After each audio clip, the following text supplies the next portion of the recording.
Okay, good.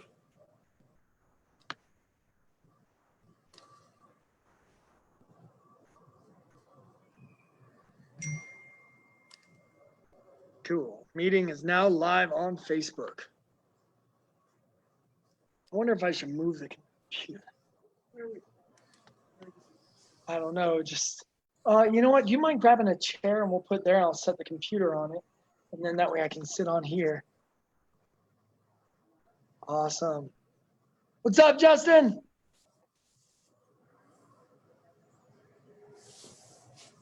Hey, Justin. Hey. What's up, Scott? I put it.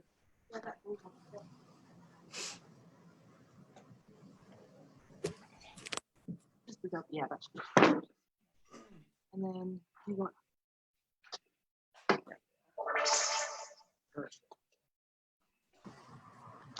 And I'll put this here.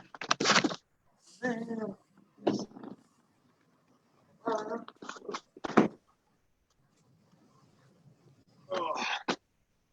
let's see. Do you mind grabbing me one of those pads? Yeah, probably don't want. Sorry about that. Turning into a crotchety old man already. Let's see. Probably still gotta go higher. Yeah. Can you grab me one more? I guess I can do that, but it's still not quite eye level. I watched a thing today about the importance of putting this eye level. There we go. Alrighty. Ah. So, what have you guys been up to? Has anybody read any of the book yet? Yeah. Yeah? Awesome.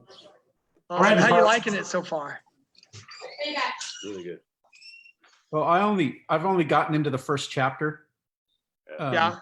I just finished the first chapter a little while ago, and I like it because he goes into the concept of mind and body, which is used in so many different things, like going to the gym, exercising, just about everything that you do in life. And I think that's a good way to start the book, in order to get into martial arts and concepts of martial arts, I guess. Definitely. How about you, Ron? Did you say you've been reading it, or you have read it? Yeah, I've been reading it. I'm not completely done with it yet, but I mean, I like what he talks about in Jeet Kune Do and how it's like you got to go back to that time frame in the 60s to really understand how it was like all, questioning authority and all that. So yeah, it was pretty cool. Yeah. I'm like in the, like, there's different references to like the old Indians that traveled like back in 500 AD. What was his name?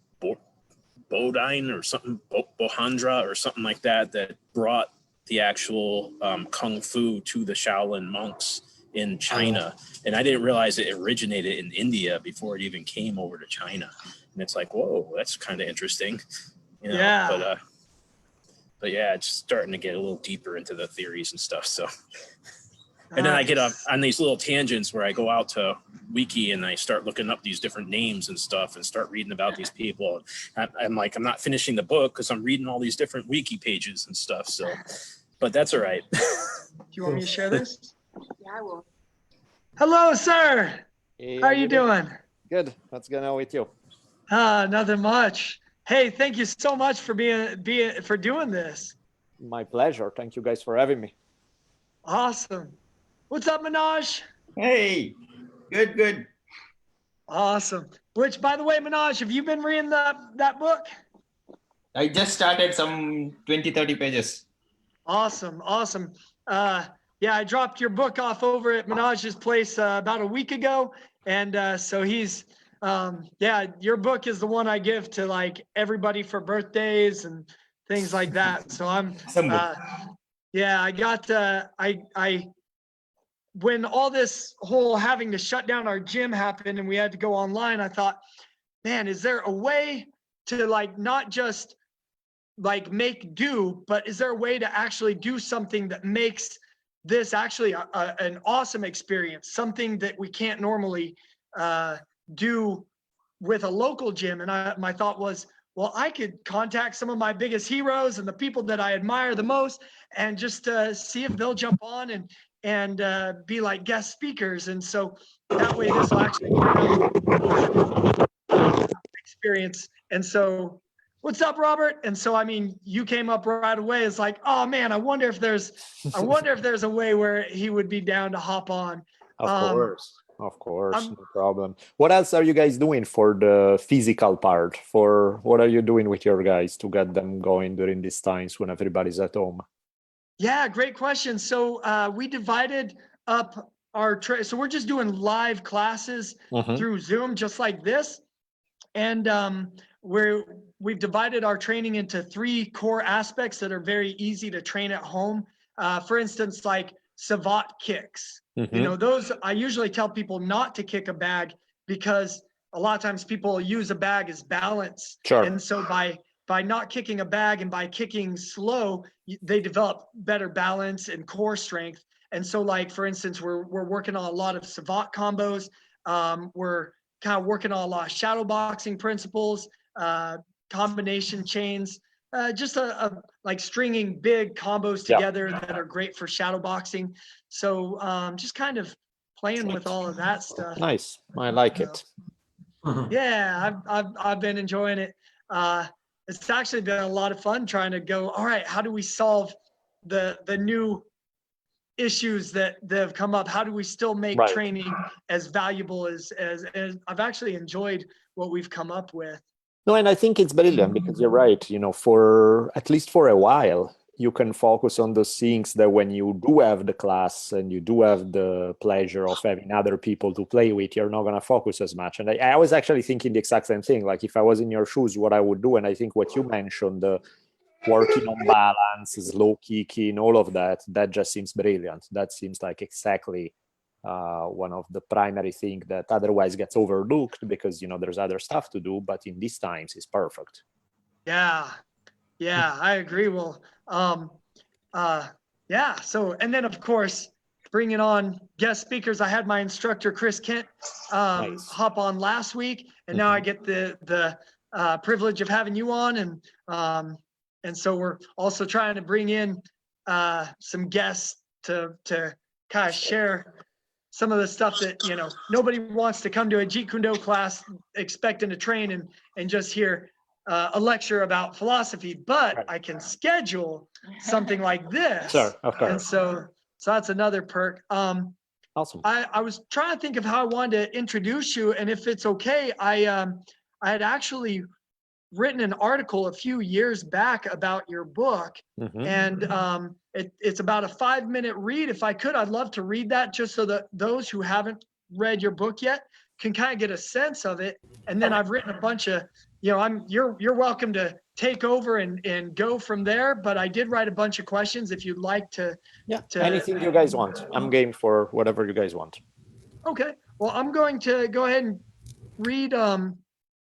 read this here. It's about 5 minutes. I wrote it, and I quote so much from your book that I'm not going to sit there and go quote and unquote on a lot of it because you'll just hear me saying quote, unquote, quote, unquote. So I'm just going to kind of read it, and anybody that's interested can go and look at the article. But I want to give you a sense of what I love about this book. And I wrote this article about Daniel Bolelli's. What I love about the book is that it's applied philosophy. It's not just let's talk about philosophy, but rather how the martial arts is actually philosophy in motion. Like you're actually developing the concepts behind, like the training itself develops you as a person. It develops your character. And his very first chapter is all about you as a person and developing yourself. And then he has another chapter called I think it's called The Warrior as Bodhisattva, which is all about taking that character and making the world better. How as you become a better person, you make the world, you can take that energy and make the world better. And so I'll just read this and then I'll Perfect. give it over to Daniel. So On the Warrior's Path by Daniel Bolelli has had a huge impact on me ever since I casually picked it up at the public library several years ago. What makes it great? First of all, it's not a how-to book. Rather, it's more of an applied martial arts philosophy book. But to even call it that misses the true beauty behind it. He opens the book with this challenge. And actually, sorry, if anyone that's not muted, I'll just, I'm mute, I'll mute a couple of you guys just so it's not, hey, what's up, Chris? All right. Yeah, go ahead and make sure you guys are muted as you come in. Okay, so he opens the book with this challenge. Quote, if you don't believe that the martial arts have anything to do with American Indian rituals, surfing, globalization, Tom Robbins novels, the destiny of the world, the beauty of nature, and our way of perceiving reality, call my bluff, read on.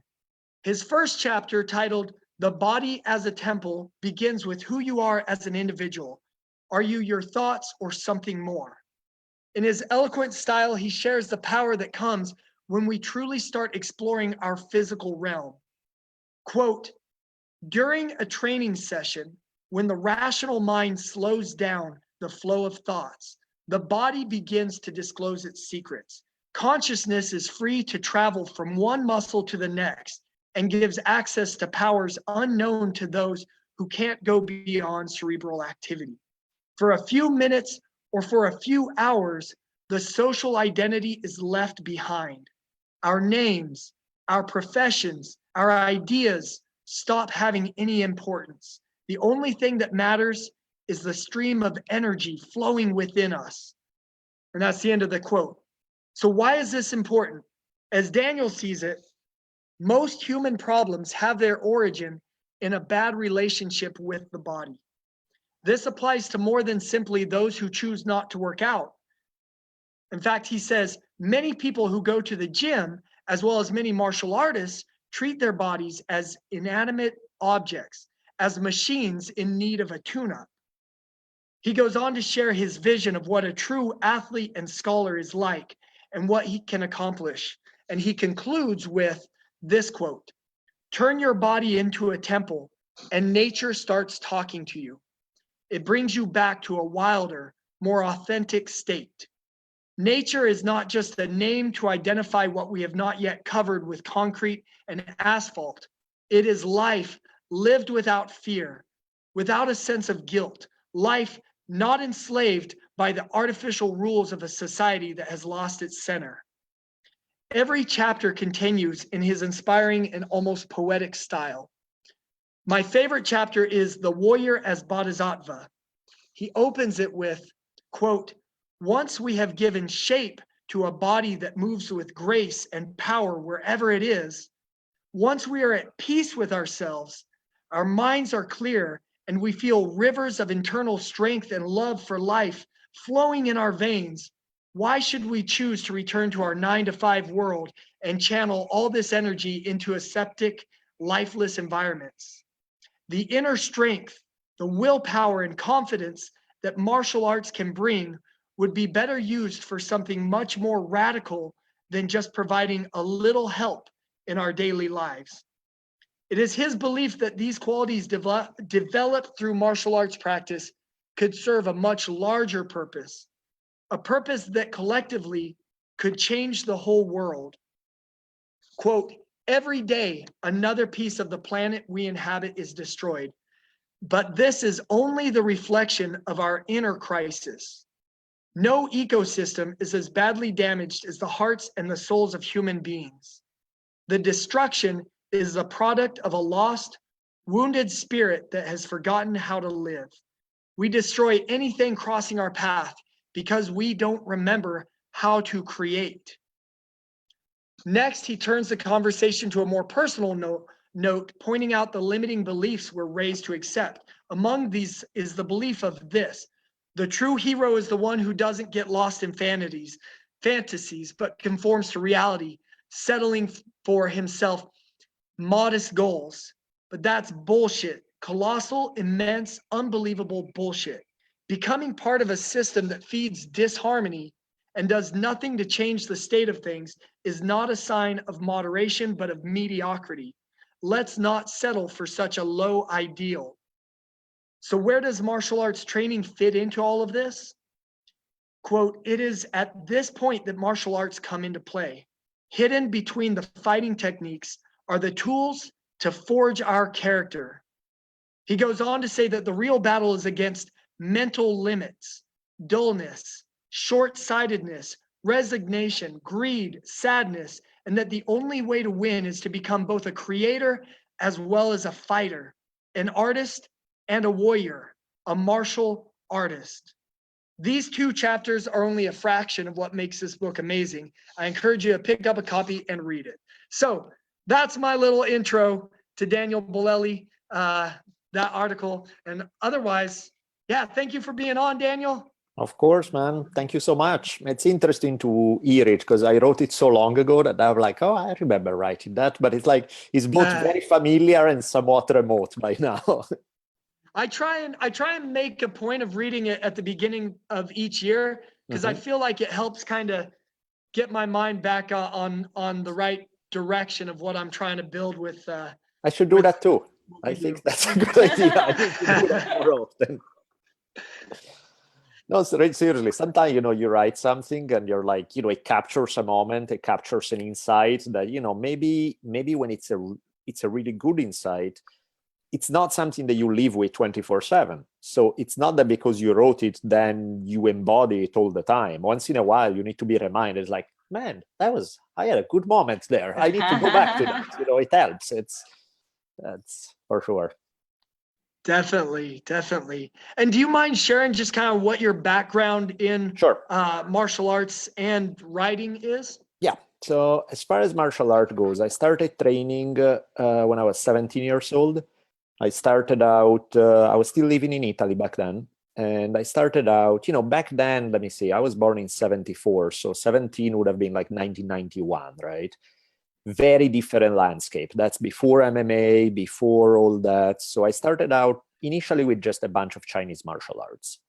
And, I dabbled in a bunch of things because, it's hard to figure out when, especially in pre-internet days, understanding what's good stuff, what's not, what's good training, what's not, was tricky. I started shifting progressively toward more self-oriented things. Like there was this one style of Southern Chinese martial art called Toi Li Hao Fu Tong or Kung Fu San Su. I dug it. I trained in it for quite a bit.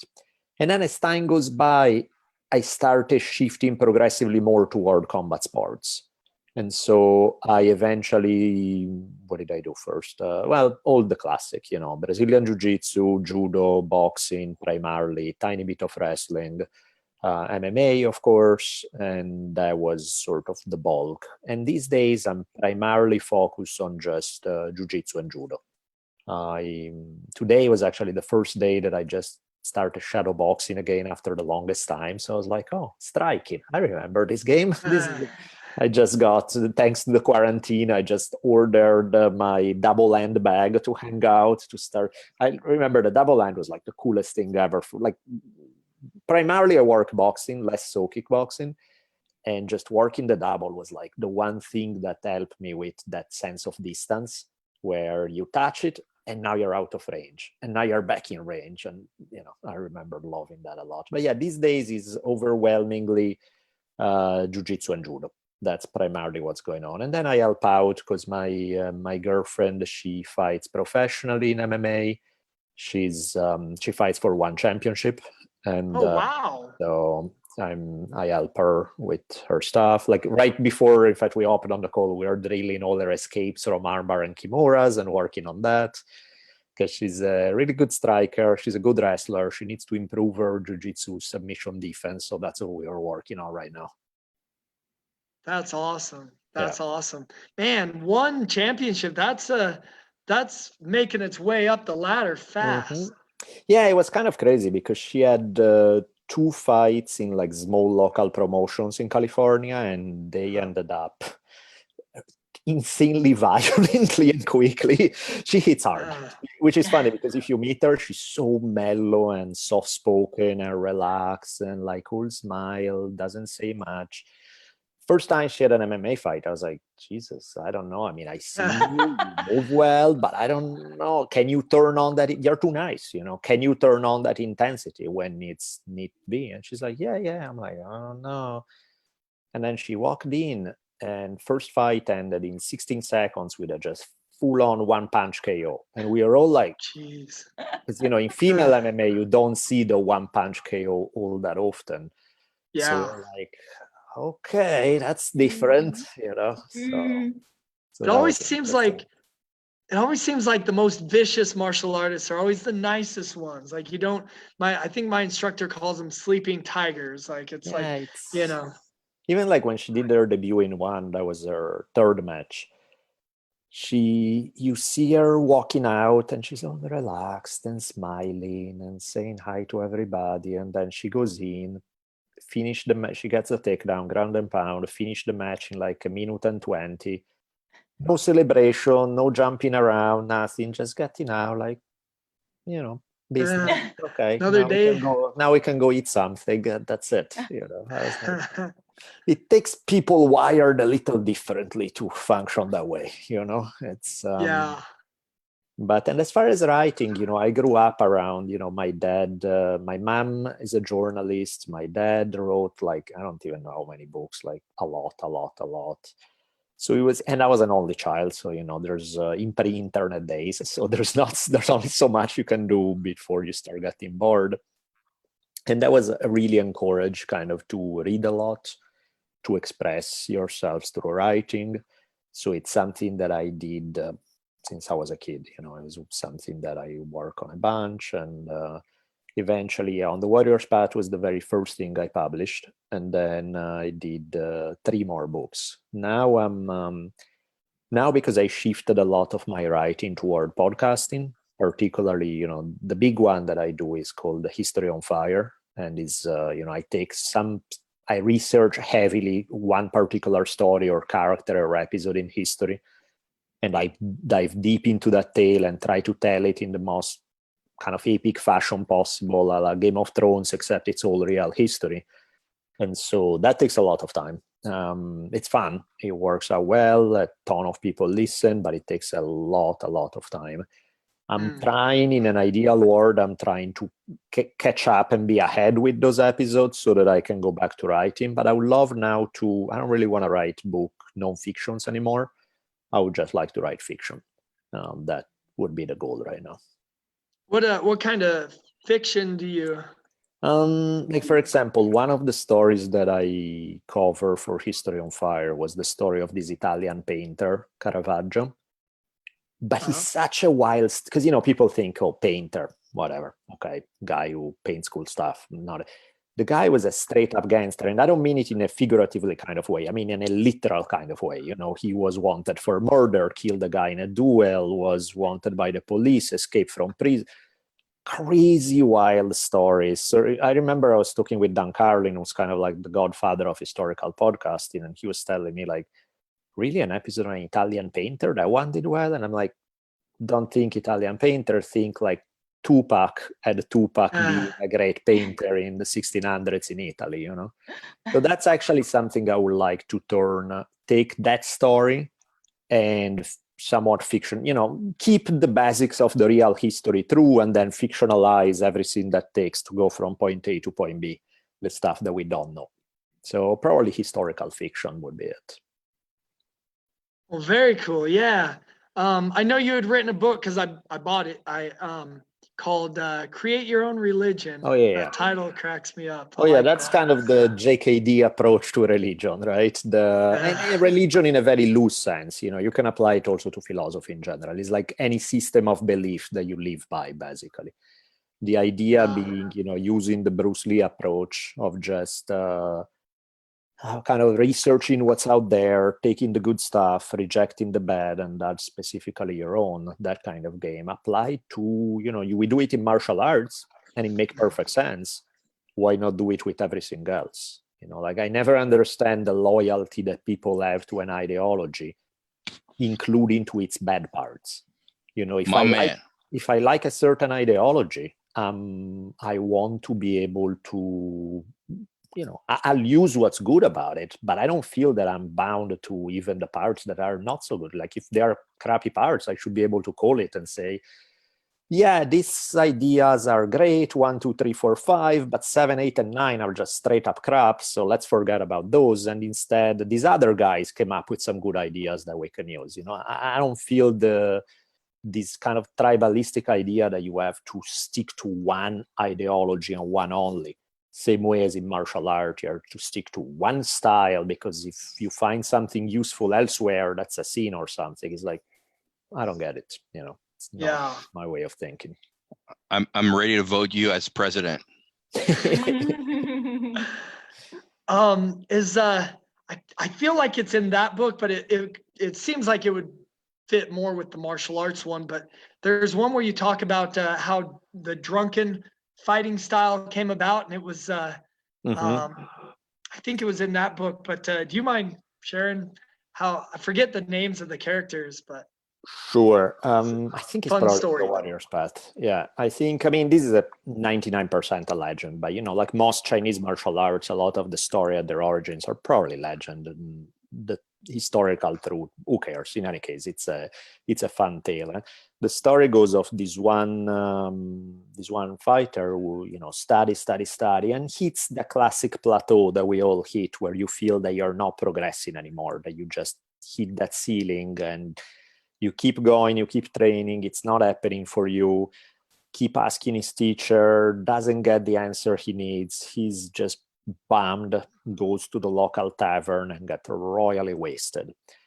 And then some of the other students of this martial art master see him, and they're like, dude, you're dishonored, you're making us look bad, you're supposed to be the disciple of so-and-so, and you look wasted in a tavern, it's gonna make a... So they go tell the head teacher, like, hey, this is what's happening. And the headmaster comes down and is all upset about this shameful behavior, and basically decide to teach him a lesson. And this is where we find out that the now fully drunken student is way better than he ever was when he was sober. And of course, some of it, if you see really drunk people fight, that's clearly not true, right? If you're super wasted, you lose all kind of good coordination, every goods.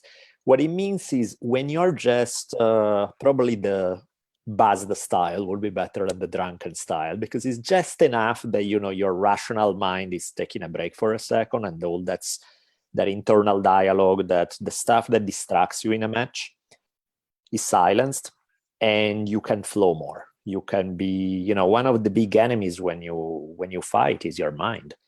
If you're, soft and people are competing, they are fighting, and they hear the crowd, they think about what other people are thinking, they think about what the opponent will do, they think too hard, right?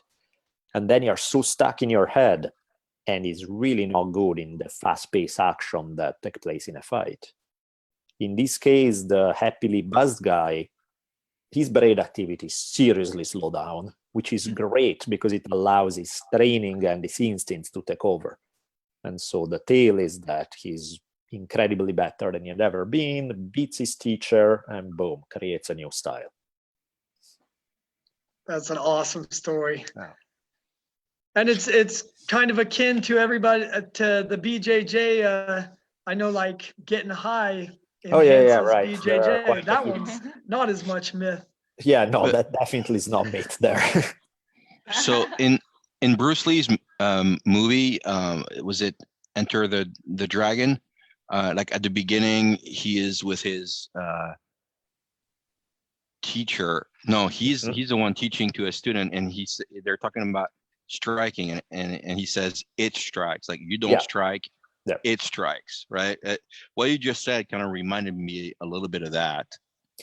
Yeah, I mean, in anything, right? If you think about driving, when you first learn how to drive, you feel overwhelmed. There are like 10,000 things you have to remember, and you think, how does anybody ever manage to drive? It's like I have to remember put the seatbelt on, turn the ignition key, look around, look to over my left shoulder, put the signal. You have to do all these things. And when you first start driving, you are like, all hanging on and just trying to remember all these things.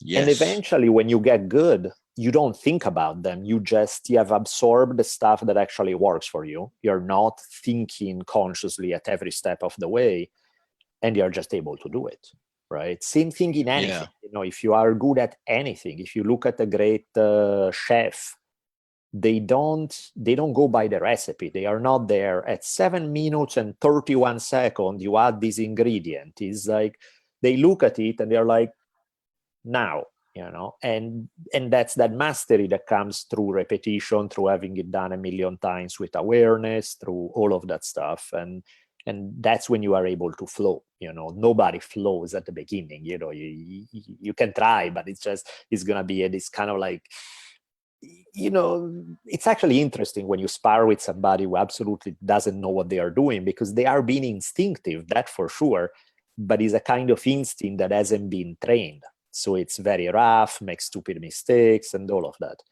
Then when you start studying, you know a lot more, but you get into your head a lot more too. Now you think about, I was supposed to step with my left foot at 45 degrees. I didn't do that now. And you think too hard. When you get really good, you go back to that kind of more instinctive stage, but you have gone through so much training that your instincts now shine with a certain ability that, the guy who's first starting clearly won't have. Yeah, fascinating. Thank you. Yeah. Of course. It makes me think of that. I'm sure you've seen the Bruce Lee's like progression, the empty circle, and then it's actually right up there. There you go. And then the split yin yang, and then the yin yang, and then it goes back to that empty circle again. Mm-hmm. Yeah, a lot of it is Taoist philosophy, which Bruce Lee was clearly very big on. Are you still doing that podcast, The Drunken Taoist? Yeah, I do that one. That one is, it's unlike History on Fire that requires a monstrous amount of preparation. That one is very free-flowy, so it doesn't require as much work. And is also more uneven in the sense that one day is me talking about a certain topic. One day is me interviewing somebody. One day is, each episode is very different from one another. History on Fire, while the subject changes, the structure doesn't. It's always kind of a telling of a tale from beginning to end that is historical in nature. It's pretty cool that we're like in this age of podcasts and all these different mediums. It's like, it's a creative person's playground right now, Yeah, it was funny. My first experience with podcasting that was a weird one, because I got thrown into the deepest end of the pool on day one. Like, I had no idea what podcasting was. And I think my very, very first was I ended up on Joe Rogan podcast. And this was back in 2011 when, before, Rogan was already huge, but just not as huge as today. And I remember getting there and I was talking to Redban, who was his producer and co-host at the time, and was like, podcast? What exactly are we doing? And he's like, it's kind of like radio, but you can cuss. And I was like, okay, good. We're in business. We can do that. It's and then, only after the first Rogan experience, I realized, man, there's such a huge potential to this medium, because I got like a mountain. I spent the next 3 days just replying to emails. And I was like, Jesus, that many people listen? And then you look at it today and it's ridiculous, right? It's humongous how that has grown. That's so cool. So as far as martial arts goes, what because your book to me like hit what I love about martial arts on the head. And I've given it to a lot of my guys, and they've said, in fact, Catherine's on here, and let me see if Bharat's not on here, but it's actually funny because I gave both of them the book, and Catherine had come in. It was just me and her. She was the first one to show up, and I was asking her what she thought of the book, and she's like, man, this puts into words exactly what I love about martial arts and don't quite know what to say. Sweet. And That's then awesome. And then Bharat comes walking in, and I'm like, Brett, how you liking the book? And he's Sifu, this book puts into words exactly what I love about martial arts. Don't know what to say. And I'm like, that's so funny. She just said that. Can I ask you now, why do you, what's your reason for training now? Why do you train now? Yeah, so even in terms of like writing, right? I'm gonna get back to your question in like 40 seconds. I'm just gonna do a slight roundabout way to get to it. You know, I wrote on the Warrior's Path. That was the first book I did. Then I did a couple of books that were, you know, you mentioned Create Your Own Religion, another little one about religious stuff. And then the last book I wrote now, I think 4 years ago or so, is called Not Afraid, and is a little bit more autobiographical. It has is not as much on the warrior path, just straight about martial arts, but a good third of it is about martial arts, right? And I kind of dive into more, I make it a little more personal, and how some of those ideas, like what were the ideas of on the warrior's path, how they have translated into my life, how they have worked into my day-to-day existence in ways that, you know, the book is, it's kind of a heavy one because it deals with like some of the stuff that happened to me a few years back where my life really went to hell fast for a while. You know, my wife died of a brain tumor. My daughter was 19 months old at the time. So, you know, suddenly I have to take care of her full time while my career is going to crap. I have to figure out a way to make money. I'm losing my house, you know, everything all at once, right? And so what's the connection there to martial arts? You know, one of the things that I realized for me in that situation, as far as, you know, what are some of the things that I've gained from martial arts that I've translated to my daily life more than others? And I think I realized in that context, at least, you know, when life is beating you down, the one thing that I got from training that was, I can't even imagine what it would be like without it, is that,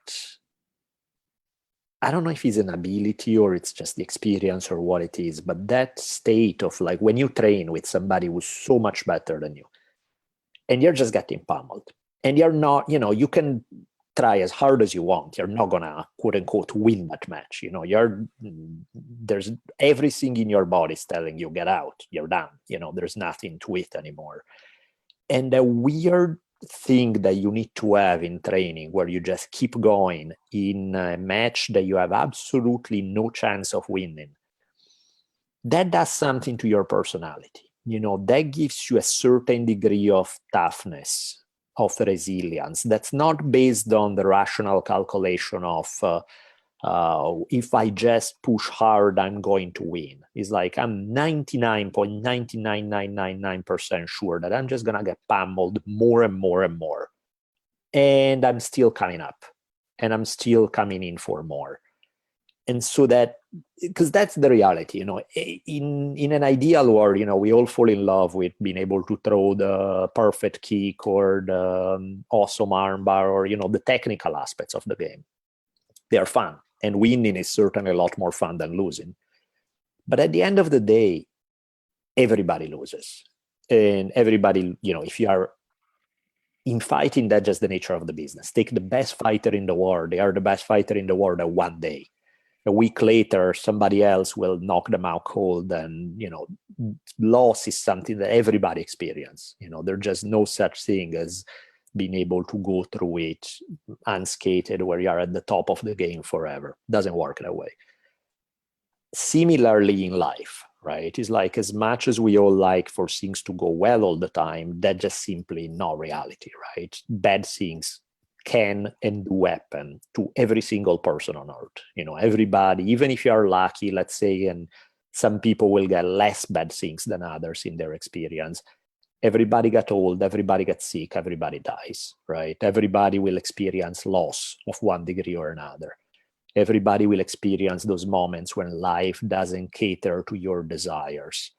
And so having developed that mental toughness or insanity or whatever that is that makes you keep going in the face of complete hopelessness, which is, you know, I mean, this is a microcosm, because clearly when you're training with somebody, they're not going to kill you. It's not the end of the world. All it's happening is that you're losing a match or you're losing a sparring. Not a big deal.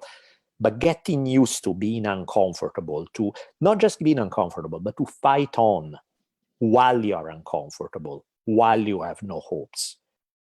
That's something that, in my mind, you cannot get it in too many other contexts, particularly because, if you lose, all sports teach you this, but, if you lose a soccer game or you lose a basketball game or something, it sucks, but it's not the same as some guy physically dominating you and pummeling you. That's psychological, is a whole other level of intensity. So being able to have this attitude that I'm going to fight on, even when there's no realistic hope of winning, it's pretty powerful mental state. And I think that few things can teach that as much as martial arts.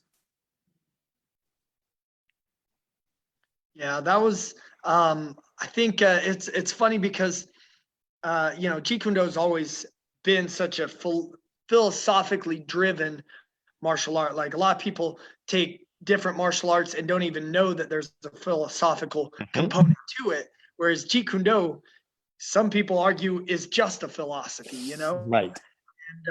And so when I remember always trying to like read books on martial arts philosophy, so I made sure that like I really kind of was as good at teaching as I could.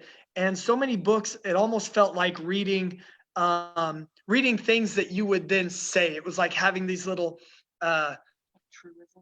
truisms. Right. The thing I liked about your book was how it illustrated that, read a book or not, you're actually the things, the attributes that you develop in martial arts, like what you're talking about. Like, every time you spar, you are going up against your fears, and you're going to have that jitteriness, and you can read things like a boat is safest in the harbor, but that's not what it's built for. You can read that till you're blue in the face. Sure. It doesn't make you a less afraid person, but every time you spar and you deal with that fear, or every time you are hitting pads and you're exhausted, but you push yourself because there's 10 more seconds, or every time you've got someone punching at you and you have to be right in the moment and ready to slip the punches, like these things, like they develop those qualities, whether you're aware that you're,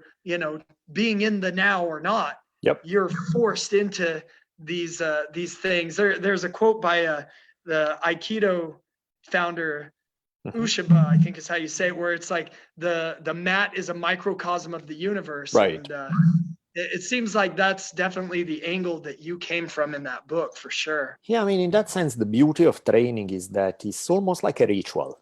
Some people will go to church. Some people will do whatever that is, their thing, right? Something that puts them back in contact with, that helps them get centered. The mat really is, as you say, it's this microcosm of life itself. And you can deal with those same circumstances, you can deal with adversity, you can deal with conflict, you can deal with all of that, but in a very clear the perimeter is very clearly delineated, metaphorically speaking, and you can deal with those things in this ritualized atmosphere. And it's very useful. It's a lot easier to learn that way than to try to learn it on the fly when life hits you hard. And so to me, all those examples that you bring up are exactly it, right? They are exactly that feeling of help you develop that tenacity, that toughness, that willpower, all those things. And also, it's good to be honest with ourselves. Sometimes it works, sometimes it doesn't. You can be really mentally tough and be able to turn it on just right and embody those principles. And another time you really screw it up and something is not, you can't quite turn it and you get crushed because mentally you're not there. It's like, actually, I was telling about my lady earlier. It was funny because her first 3 fights, she was so relaxed, like eerily relaxed. Like nobody's that relaxed before a fight. She took a nap right before her fight, right? It was just that. It's like, what the hell? How are you such a freaking Zen master before it's how? It's not. And then the last match, she says she completely froze before the match. And in fact, she just shut down, she's like, I don't know, like I got hurt in training. That made me tense, that made me scared, got my head rolling the wrong way. And I just couldn't turn the corner, whereas the previous match, I walked up and my heart rate wasn't raised one bit, right? I was as calm as I would be strolling in the park. This one, something. You had never formally trained in Jeet Kune Do, correct? Correct, yes. But you wrote an entire chapter on Jeet Kune Do that actually, was very, I definitely felt like I came away with a much better understanding of my own art after that chapter. I thought it was great. Could I ask, what are your thoughts about, like, what was Bruce Lee's, in your opinion, what was Bruce Lee's like contribution to the world of martial arts? I mean, I actually want to, for History on Fire, I'm thinking at some point in the next few months, I want to do a Bruce Lee series on his life and his philosophy and everything else. So I want to do like 2 or 3 episodes about him. So I'm reading every conceivable thing I can get my hands on that about his life. Yeah, I can wait. I'm super excited about that. But yeah, let us know when you do. I'd love to definitely. No, he's just. I actually just subscribed to your podcast. I've been looking at it for the past 10 minutes. Awesome. Thank you. You've got some really, really cool. The War for the Black Hills is something I really am interested in listening to. Yeah, so, bunch of heavy ones on Native American stuff. Yep. Yeah. I work from home and I listen to podcasts all day long. So awesome. I just found another one. Awesome. Thank you. But yeah, the Bruce Lee thing, which I hope to cover in History on History on Fire sometime in the near future, is, in some way, his story is both super exceptional because it's like, who logically could think that you are some random guy who grows up in Hong Kong and at a time when there really are no openings that are mainstream in Hollywood, let alone anywhere else for Asian actors. And you hit that level of popularity that quick. You have this huge impact on the martial arts. You have this impact on acting. You have an impact on, so many things.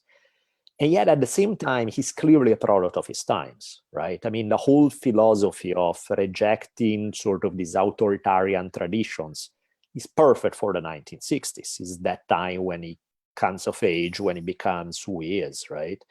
There is that vibe of like rejecting authority, or more than rejecting, questioning authority. In his case, often rejecting it too. But, that idea of experimenting, of trying things, of not just being stuck to one school of thought. Brilliant, very representative. Like if you look at most of his ideas, a lot of his stuff is derivative. It's not that he sat down and had all these insights all by himself. A lot of it is Taoist philosophies. A lot of it was ideas like guys like Krishnamurti or Alan Watts or guys like this. But Bruce Lee's genius was being able to take those ideas and adapt them to the context of the 1960s and 70s, to the world of martial arts, in a way to movies. We started injecting his philosophy into his movies and reaching a humongous audience. So it's fantastic. It's something that's really kind of hard to even conceive of anybody being able to pull that off today, both because of the cultural context and everything else. It's just absolutely brilliant. Definitely.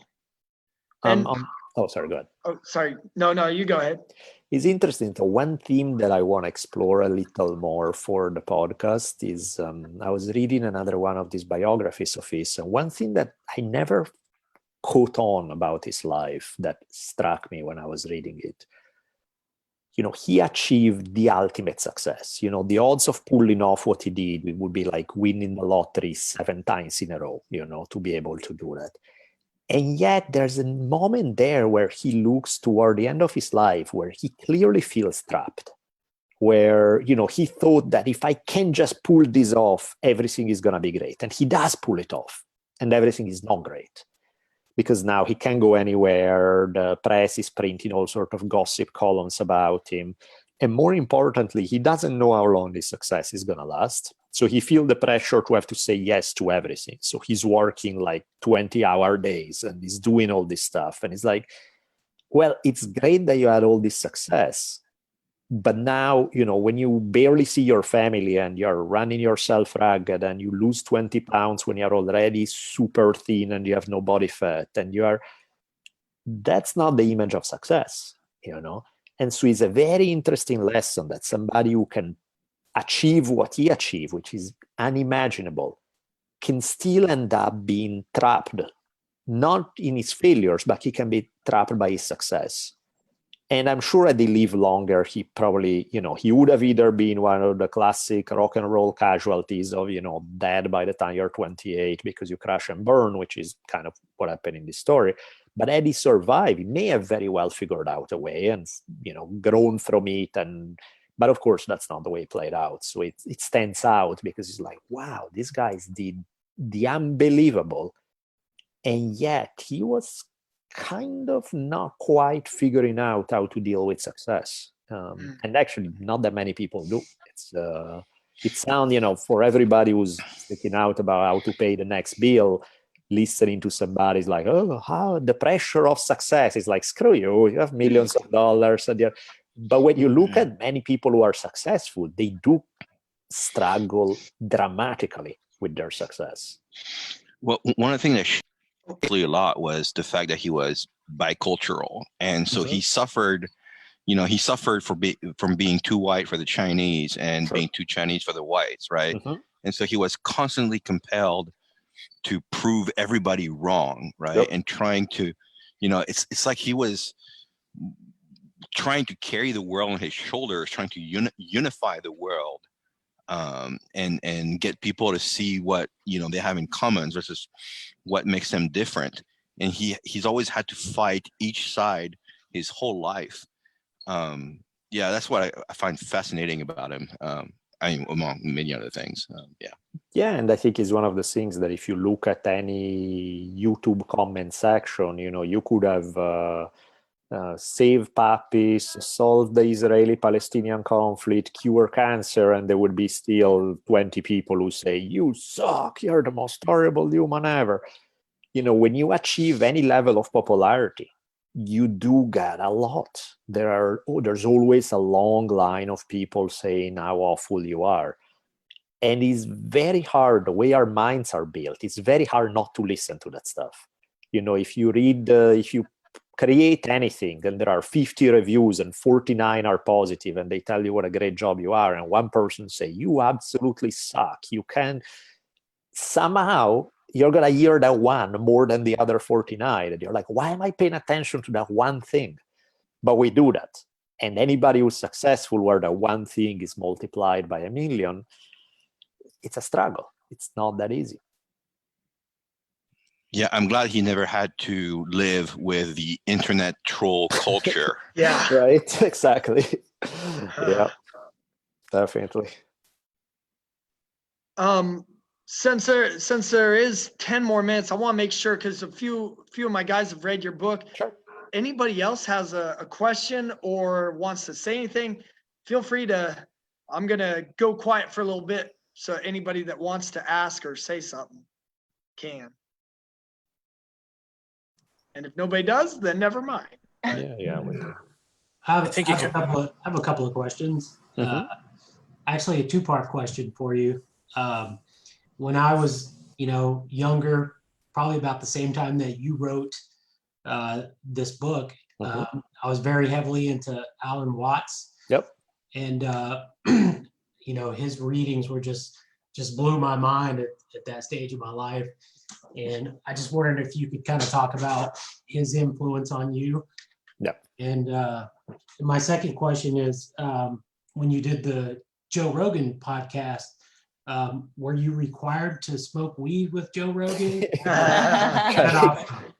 So required would be the wrong way to put it, but that definitely helped his mood. Because he clearly had no idea. He invited me on, but he clearly didn't have a read on me yet. So he was like, "Oh, this because I teach college, and so he's like, oh, I'm gonna have this professor. He's gonna be all." So he was like acted in this very funny way. Like I could see that his perception of like, oh, I'm dealing with an academic and all of that. And so at one point he was like, he takes his joint and takes a hit and he's like, would you like some marijuana? And I was like, yeah, I'll take a hit. And then after that, he was so much happier already. He's like, oh, cool, he took a hit with me. Now we're good. And it was pretty funny. As far as Alan Watts go, yeah, he was phenomenal. I found that if you try to read, I was always fascinated with a lot of Eastern philosophy, Zen Buddhism, Taoism, things like that. But when you try to read the originals, they are not the easiest thing to get into a lot of the time. A lot of Zen writings, a lot of Taoist writings is sometimes frustratingly confusing. Alan Watts had this phenomenal ability to be able to capture the spirit of those things, but translate them in a way that the average Westerner can relate a lot more than if you just read the story straight as it is. So I found his ability to describe things that are very hard to explain absolutely wonderful. So it had a huge impact on me because he was sort of one of, maybe not the only one, but one of 2 or 3 things that helped me kind of get into the world and then get a better understanding of it. And then so much of that philosophical worldview has helped sort of shape my own views on life.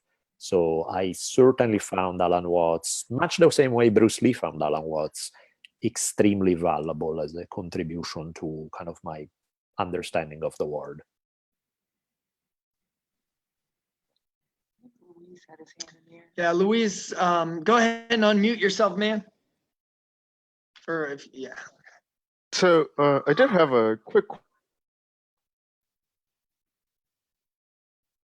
talking about the different ways of looking at training and, training with people of higher skill levels and different types of falling outs that you might have with it. And recently I started thinking about my own training in that sense, like, am I going too hard? Am I going too slow? Or much, maybe I also started thinking about how, like, I was over glorifying training and everything, and taking the fun aspect of it out, because Sure. I had to go harder than I should and stuff like that. So my question, I guess, is it's more of a what do you think that balance should be between, it should be fun, it should be something that is, if you love it enough, should be something that you enjoy doing versus taking it a little more seriously or yourself in that aspect. I think already in the question you sort of nail it, because you speak of balance, which is what it's essentially this is about, right? It's there's no precise formula. It is a balancing act that may change at different times in your life where you put the accent depending on your goals, depending on what you're trying to achieve.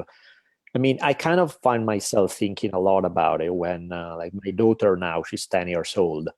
So with her, and she has some stuff that she's really into, some stuff that she's a really good singer, or she likes martial arts, she likes certain things. But I was like, look, if you only practice when you feel like it, yeah, good luck. That's not going to happen very often. If you only do it for fun, purely, it's great, but you're never going to get great at anything. You're going to have a talent and you're going to have some cool experiences along the way. Some of the time, it's about practicing when you don't feel like it. And sometimes you manage to make it fun. Sometimes you don't. Sometimes you just put in the work and you sort of take satisfaction in the fact that you're putting in the work, but the process itself is not always fun. Now, clearly, the more you're able to figure out strategies to make it fun, even when it doesn't feel like it, the easier it is going to be to put in the time, right? The more, like today I trained cardio after a million years I hadn't done it, right? And cardio just sucks, right? It's just not too many people are like, this is so fun to jump rope for half an hour and do this and that. But it's like you can start playing games with yourself about, like, find ways to motivate yourself so that it doesn't feel like, how many minutes are left of this crap, so I can tell myself I'm a good boy and I've done the work and I can go home. And you just, in that sense, your imagination become your friend. It's like, how can you start playing with whether it's mental? Like, I give you an example. When I was in college and I had to write papers for school, I hated it. I'm like, I don't want to write this stupid paper. This is crap. I don't want to deal with it. If that was my thought going in, the experience would be so much more painful than it needed to be. So in my mind, I was thinking, okay, tomorrow when I wake up, I start working on the paper. But I'm not some bored student working on a paper he doesn't care about. I'm a samurai going into battle. That my focus, my ability. This is about character. This is about me. It's not about the stupid paper. And when I could approach it that way, suddenly the paper would fly by and the whole experience would be so much less painful. Now, it's still, given a choice, I would have done something else that was not fun per se, but I made it as fun as something that was not fun could be. And so with training, I think a lot depends on where you're at. If you put too much pressure on yourself, people burn out. It's the classic thing that people who really love it, but they become obsessive about becoming great, they burn out because they don't give themselves the chance to have fun. Vice versa. And I think that's where you need to know yourself. Are you the person who is a perfectionist and pushes too hard and run the risk of burning out? Then dial it down 2 tones and ease up and remember what it's like just to play, just to have fun with it, and take a week off sometime just to see when you miss it and how much more fun is when you get back on the mat, kind of thing. If on the other hand, you are the person who tends to slack a little too much and be a little too making justification for not doing stuff, then you probably want to light a fire under your ass a little more. And sometimes we are both people, right? At one point in our life, we are more one side, in which case it's like, hey, ease up, man, not so hard all the time. And other times is the opposite. So kind of back to your balancing concept. I think that's where it's at. It's a constant balancing act. There is no formula that's good for all times and all situations. I will say that's been kind of Forrest's superpower, is to make painful things be a lot of fun. So, it's like awesome. Next thing we know, we're doing the puke, right? Where it's like 10 kicks one side, 20 kicks the other side, another 20. And it's like we're on our knees and, we're still having a lot of fun. That's awesome. It's pretty amazing when he does that. Yeah.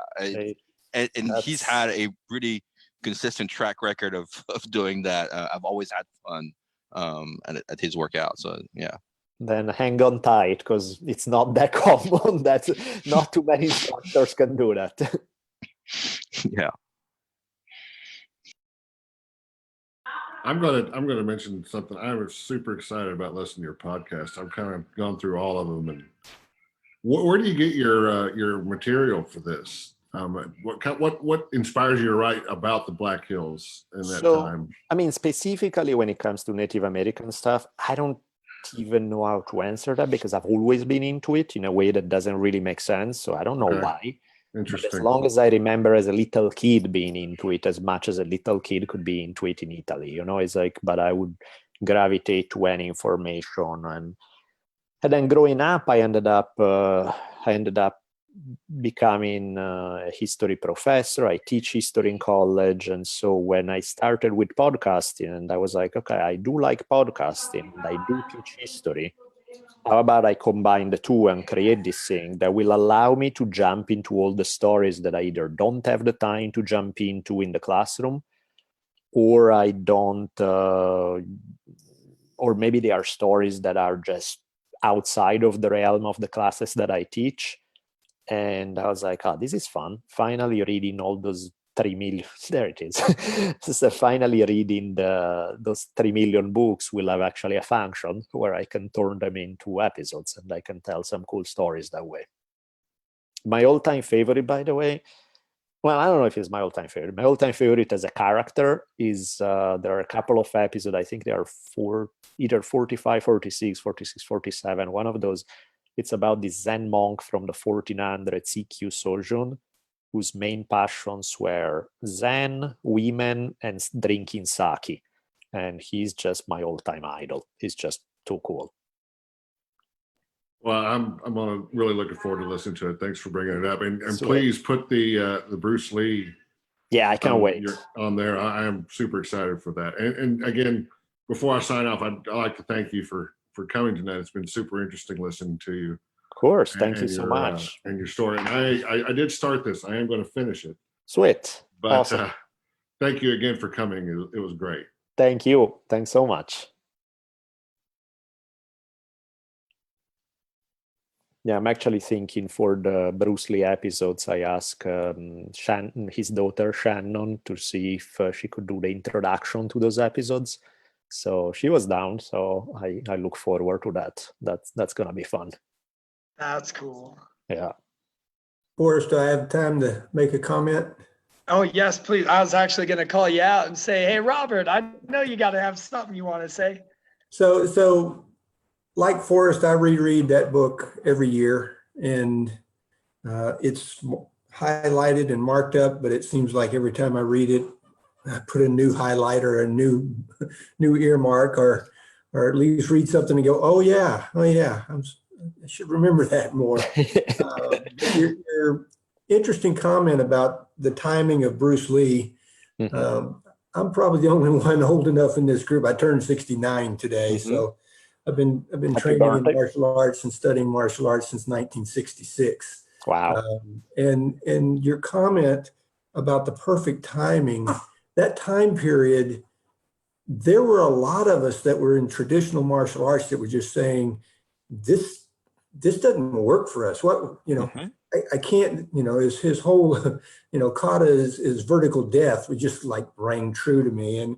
And I'd quit doing that, and the kata, and it just wasn't making sense. It was kind of like at the same time, we were all saying the same thing about religion. How can there only be one way to heaven, and there be so many different religions? And so there were a lot of people, and particularly martial artists that I knew, that we were all looking for someone to lead the way. And when he came out and his philosophy came out, it was like we just gravitated to it. It was just like, the heavens opened up. It was amazing. But I'd never really thought about it as the timing that you brought up, the timing of how that all worked out. I'm not sure it would have worked at any other time in history. I really don't, as I think about it.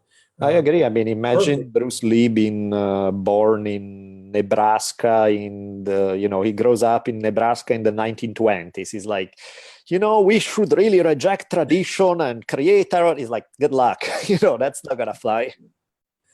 Again, as the other folks have said, I really appreciate the opportunity to listen and to get to meet you. Thank you so much. On the internet. So appreciate it. Thank you. Thank you, and happy birthday. Thanks. Yeah, happy birthday, Robert. Yes, that can't go miss.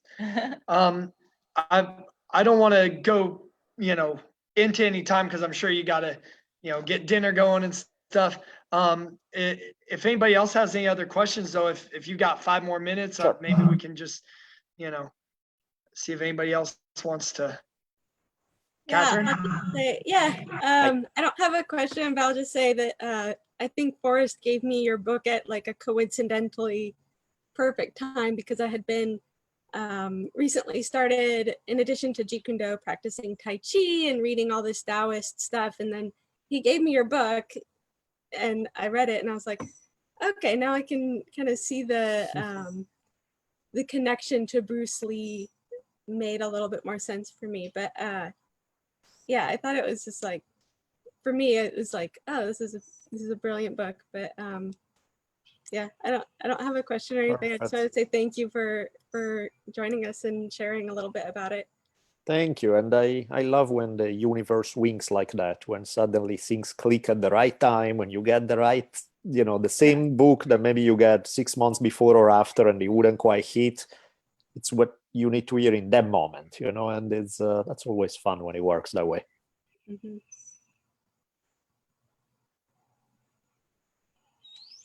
Cool. I mean, if you guys want, any other time in the future, if you want me to jump in or chat about something, by all means, this is absolutely fun. So we can always do this again. Awesome. Well, I appreciate you coming on. I mean, I didn't know if I had a chance of getting you on here, but I was, I thought, it's worth a shot. I mean, totally. it's not very often people that have made a big impact on their life, that they get to actually reach out and touch base with them. So I feel very privileged, very lucky that you agreed to do this with me. I didn't even know if that would be like a silly request or not. So thank you very much for taking the time and hopping on here. And I appreciate.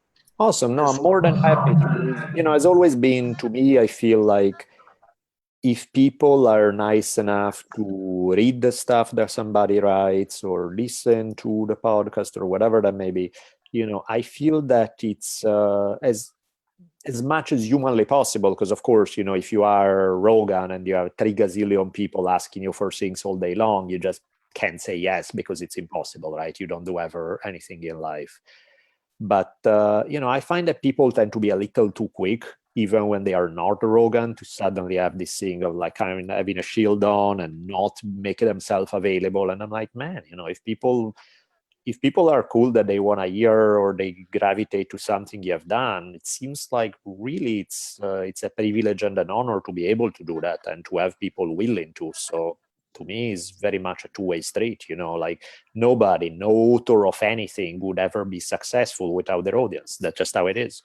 And the same way as I've had it as myself being audience of other things, and I want to reach out and I want to ask, and I've had people who have been awesome to me, So to me, it's just kind of part of that exchange, right? It's like one day you're in one role and you are the one asking, and the other day somebody asks you, and it's either, regardless of which role you play, it's just cool to be nice to one another. Definitely. Well said. Yes. And just You in the world. What's that? Chris? Just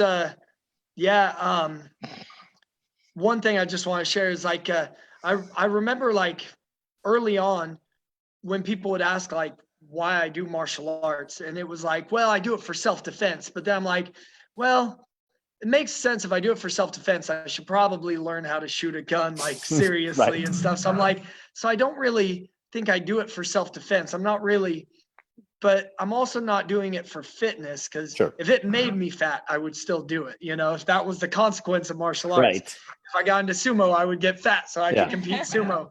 And so I never really knew why I did it. And I definitely felt like your book helped me really come up with and I think there was a time where early on in my teaching, I wanted to know why I was doing it. Like, what was I doing it for? Was I just doing it so that I didn't have to do a boring job? Like I could actually do something that I wanted to do. And that was sort of it. As a kid, I always thought, man, if I could just train all the time. But when you teach martial arts, you find out running a gym is not about training all the time, Definitely. And but I think your book came at a perfect time for me, because I think I was trying to figure out, what did I want our gym to stand for and like to be about? And what did I want to have as a bigger purpose besides just helping people get a workout or learning self-defense and all that? And I felt like your book really spoke to me on that. And that's why I like to revisit, because I feel like it's really helped. So in a way, I'd like to say that there is a gym out in Texas that is continuing that message that you wrote you helped inspire kind of even a legacy of a gym, I guess. Beautiful. So I appreciate Love to hear it. That's awesome. So thank you so much. And and feel free to, anytime you want to pop into anything that we've ever got going on, you're also welcome to do that. So great. Thank you so much, man. Thank you guys so much. Have a good night. Take care. You too. Thank you.